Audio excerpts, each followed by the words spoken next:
gacha games suck these days. Let me explain. When we play a gacha game, they have a type of player retention system.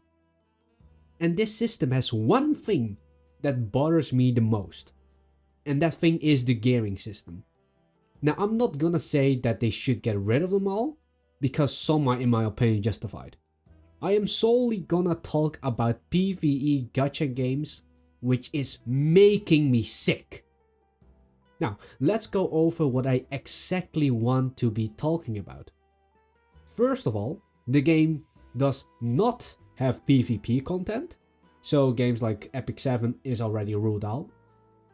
The game must also not be contestable against other players, such as MMOs. I'm including Tower of Fantasy here. So absolutely no MMOs with gearing system is gonna be showing up in this conversation. And the game has some sort of endgame where only the player itself can enter and clear. Well, it is an optional source of free income where it could change the player's perspective as optional, which means some players might feel obligated to do this type of endgame. Now, you probably noticed that another YouTuber called Psyche made a video on this subject.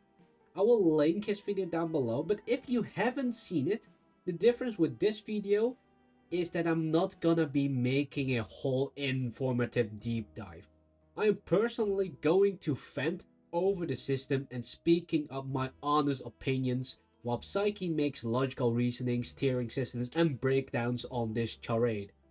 Now, why am I convinced that gacha games these days suck fucking balls? Well, let's start at the issue. Well, gacha games needs player attention. They implement systems to keep you in, which one of them is the gearing system. Making sure you keep on logging in so they can fulfill their DAU, daily active users. Usually they keep it plain and simple, like the leveling system. Some games add equipment such as weapons, simple things. No sweat, just log in and do your stuff and look at your progression and be satisfied. Till one gacha game, who became the blueprint for upcoming gachas, mix all those stupid systems into one, which makes all of those previous mentioned method a fucking hell. Yes, I am talking about Genshin. But it's not just Genshin. A prominent game which a certain content creator is the face on the EN side, who glazes the fuck out of the company, called Wuthering Waves, did adapt the system. And it's probably even worse than Genshin. I'm sorry, Saint, but I cannot defend Wuthering Wave on that. Hello, Editor Yourself here. I am going to take back my statement of that Wuthering Waves might be worse than Genshin. On surface, it looks like that Genshin is better than Wuthering Waves in the gearing system, because the substats of the artifacts are already revealed to you. The reason why this is better is because people will think they have a chance to actually roll for the substat they want, because you have to roll into substats to, well, increase crit rate or crit damage. So by that reason, that's how on surface Genshin looks better. But mathematically, taking away the substat rolling, Wuthering Waves has a way better system and better chance. Problem is, it presents very poorly. But guys, wake up!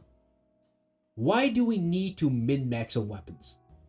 And adding on top of that, min-maxing on fucking relic, gear, echo, whatever. Not only do we have to wait to get a certain energy system to grind character passives, the weapon levels, you also have that currency on grinding level materials or the gear itself. And you know what's worse? The gear rolling is pure RNG. There is no this day I do this and that day I grind that. Because at one point, you are done with the levels of the character, with skills, passives, the weapons. The only thing to improve the characters then is probably just constellations and refinements. And even that I find bullshit. They should just get rid of that, honestly. But you are never done with the gear. Never. Even though if you are done with the characters, I'm just counting out the refinement and constellations because that's a separate system. So that's why I count them out. But with gear, you just get gear and you get rolling. And you're never done with it. You know why? Because it's RNG. Now you might ask, why am I so fucking angry about this, right? Why am I so angry? Isn't this just normal in any gacha game? And my answer is yes, it is. It is fucking normal. Now, it is normal. Because a motherfucking company normalized it. Now, but remember what we are actually talking about. PvE games which has no benefits whatsoever in competing with other players while having a fucking optional endgame. You know, I was having fun with Genshin, I was having fun with Wuthering Waves. But at some point I started questioning, why do we have to grind this? Why do we need RNG in this situation? Why do we have a min and max roll? Why is it necessary to make the grind feel endless? Why am I never satisfied with what I have now while it's working fine? Haven't you thought about this? Do you ever wonder why you spend so much time doing monotone stuff and never questioned? Now, I'm not saying that you should stop playing these games. But why is it that we tolerate such abusive system? Why is it that we waste so much time just to get a 1% improvement or no improvement with no certainty? Am I the only one going crazy here? In my opinion, these games should make sure that there is an end to building a character. For example, Arknights. When you level the characters to max level, you don't have to worry about anything anymore. Only like the exclusive equipment or something like that. I forgot what's called. Modules. Or Battle Cats. They're dupes. Well, just plus level, just some basic stat increase.